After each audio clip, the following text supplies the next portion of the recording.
하나님 말씀은 열왕기하 2장 1절로 14절입니다.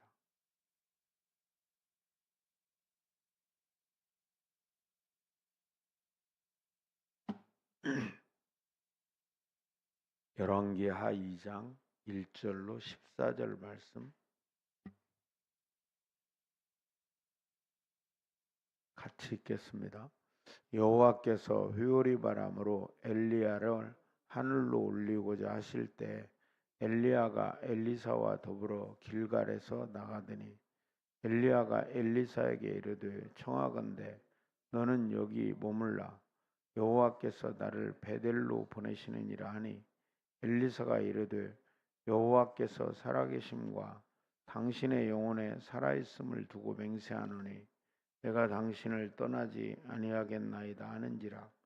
이에 두 사람이 베델로 내려가니 베델에 있는 선지자의 지자들이 엘리사에게로 나와 그에게 이르되 여호와께서 오늘 당신의 선생을 당신의 머리 위로 데려가실 줄을 아시나이까 하니 이르되 나도 또한 아노니 너희는 잠잠하라 하니라.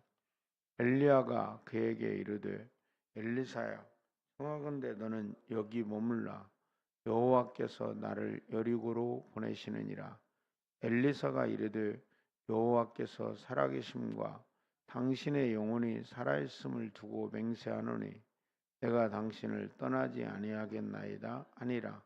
그들이 여리고에 이르매 여리고에 있는 선지자의 지자들이 엘리사에게 나와 이르되 여호와께서 오늘 당신의 선생을 당신의 머리 위로 데려가실 줄을 아시나이까 하니 엘리사가 이르되 나도 아노니 너희는 잠잠하라. 엘리야가 또 엘리사에게 이르되 청하건대 너는 여기 머물라 여호와께서 나를 요단으로 보내시느니라 하니 그가 이르되 여호와께서 살아계심과 당신의 영혼이 살아있음을 두고 맹세하노니 내가 당신을 떠나지 아니하겠나이다 하는지라. 이에 두 사람이 가니라.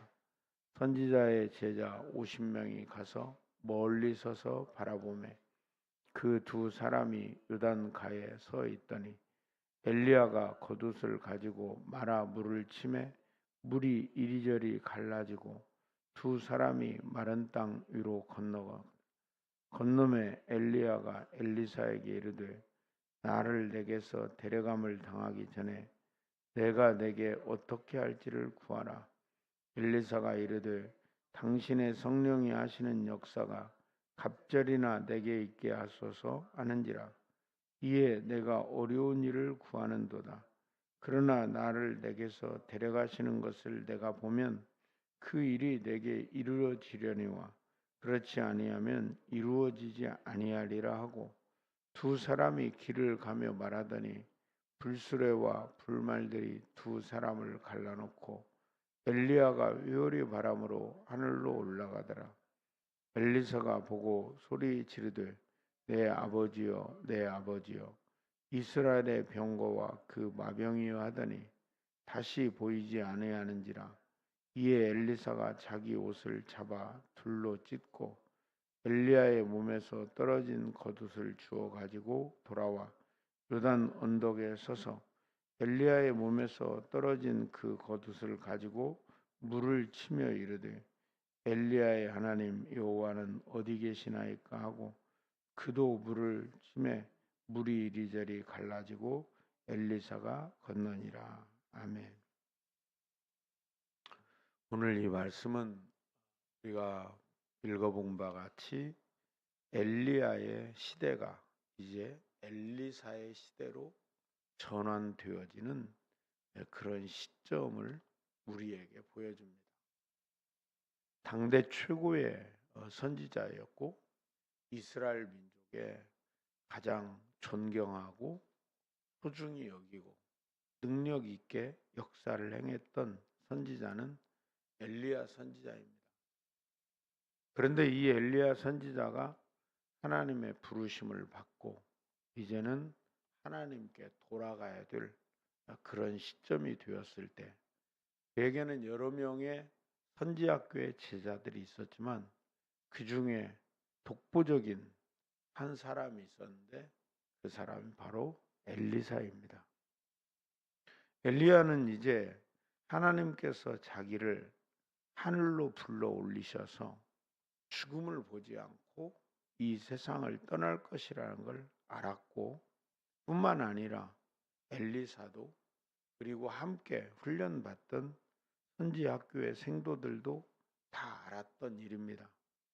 그래서 이제는 거리를 둬야 되는, 이제는 떠나갈 준비를 하는 선생님을 보내드려야 되는 이런 시점에 있었지만, 엘리사는 계속 엘리야를 따라다닙니다. 엘리야를 따라다니고 엘리야와 함께 하기를 원했던 것이죠. 엘리야는 그래서 엘리사를 떼어 놓기로 결정을 하고 베델에 남겨지기를 원했습니다. 그렇지만 엘리사는 나도 우리 선생님이 그렇게 하늘로 올라가실 걸 잘 안다고 하면서 계속해서 따라갑니다. 그리고 결국에는 엘리야가 내가 너에게 어떻게 해야 되는가 라고 물을 때 당신의 역사가 갑절이나 내게 있기를 원합니다 라고 구합니다. 그것은 굉장히 어려운 일이죠. 왜냐하면 엘리야의 문제가 아니라 하나님의 일이니까. 성령의 갑절이 역사하는 것은 하나님의 일이지 엘리야의 일이 아니라 그 말입니다. 우리는 이 말씀 속에서 두 가지를 생각해 봅니다. 하나는 그 많은 선지학교의 생도들이 그러지 말아요. 당신의 선생님이 하늘로 올라갈 거니까 그냥 가만히 있어요. 당신이 따라가도 별 수가 없을 거예요. 말할 때 그 엘리사는 거기에서 멈추지 않았던 거예요. 한 번, 두 번, 세 번 계속해서 엘리야에게 더 가까이 나가서 엘리야에게 있는 성령의 역사의 갑절을 구하는 사람이었던 것이죠. 우리는 하나님 앞에 나갈 때 좀 더 집중력을 가지고 나갈 필요가 있다 그 말입니다. 하나님 앞에 그냥 그럴 거니까 당연히 포기하는 인생이 아니라 끝까지 하나님께 나가고 하나님께 매어 달리는 거죠. 그것의 의미는 무엇일까요? 하나님밖에는 내게 그 일을 하실 분이 없다라는 것이죠. 하나님이 우리의 인생을 책임져야 되고 하나님이 우리를 붙들어 주셔야 되고 하나님께서 일해 주셔야 우리 인생은 살 수 있다라는 것을 분명히 마음가짐을 가진 자만이 집중력을 가지고 끈기 있게 하나님께 나가게 된다라는 것이죠. 하나님 없어도 다른 차선책이 있다면 무엇 때문에 하나님께 매달리겠어요? 무엇 때문에 하나님께 집중하겠어요? 먼저 차선책을 써버리지. 여러분, 우리는 차선이 없이 나가는 겁니다. 다음 방법을 가지지 않고 오직 하나님 한 분께만 나가는 거예요. 하나님께 우리의 전부를 거는 거예요. 그렇게 오늘 엘리사가 엘리야에게 나가는 모습 속에서 우리에게 말씀하시는 바죠. 두 번째는 하나님의 성령이 하시는 역사가 갑절이나 내게 있기를 원하는 거예요.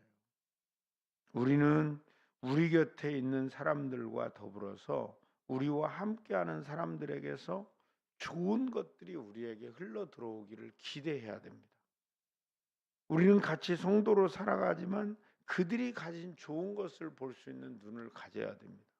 우리는 항상 상대방의 연약함과 나쁜 것만 먼저 봐요. 그리고 그걸 말로 주절거리며 그 사람을 힘들게 해요. 그런데 그것은 우리에게 아무런 좋은 영향력이 안 돼요.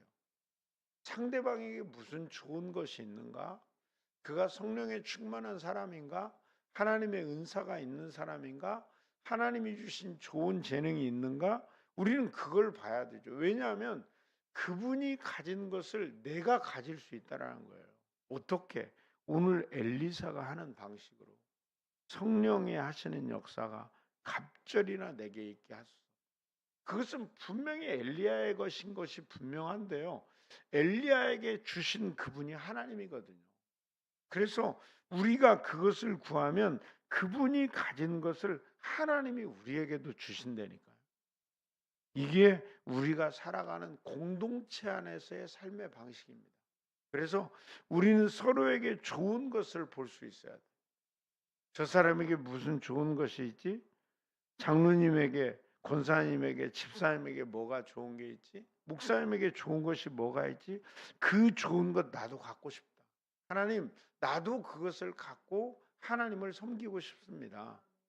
이렇게 우리는 영적 욕심을 가지고 하나님 앞에 구해야 된다.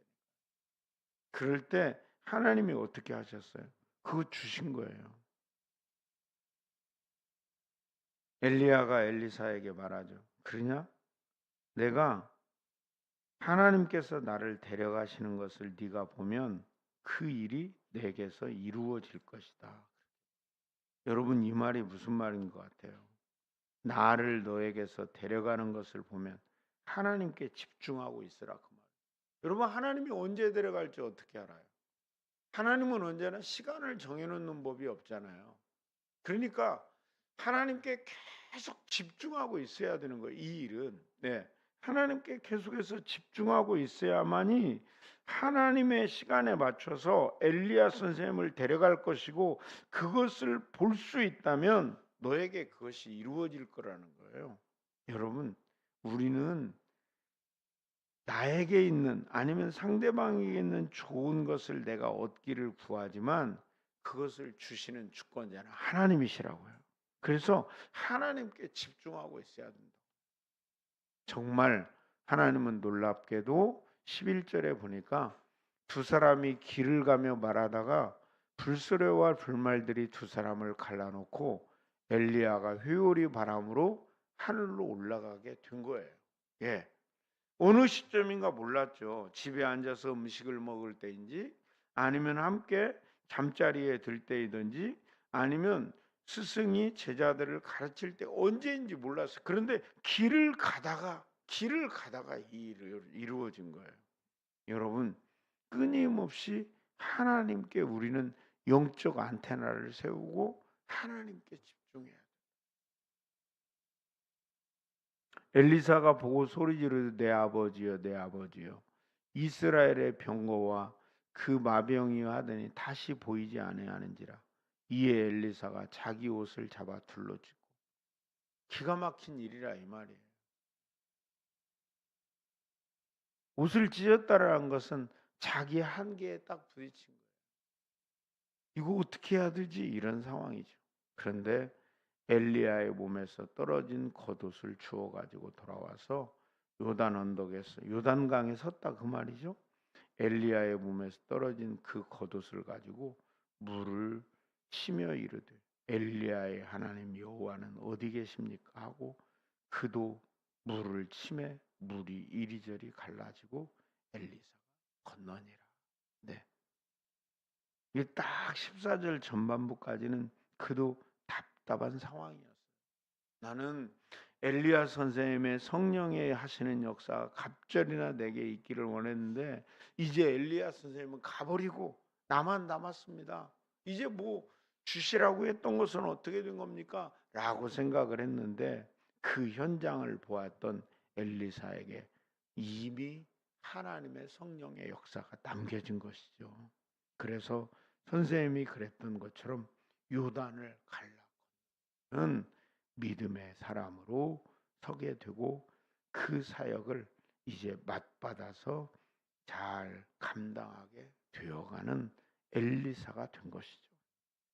여러분, 우리는 하나님 앞에서 오직 하나님만을 좀 더 집중력을 가지고 인내를 가지고 하나님께 나가며 하나님께 구하는 여러분의 삶이 되기를 주의 이름으로 축복합니다.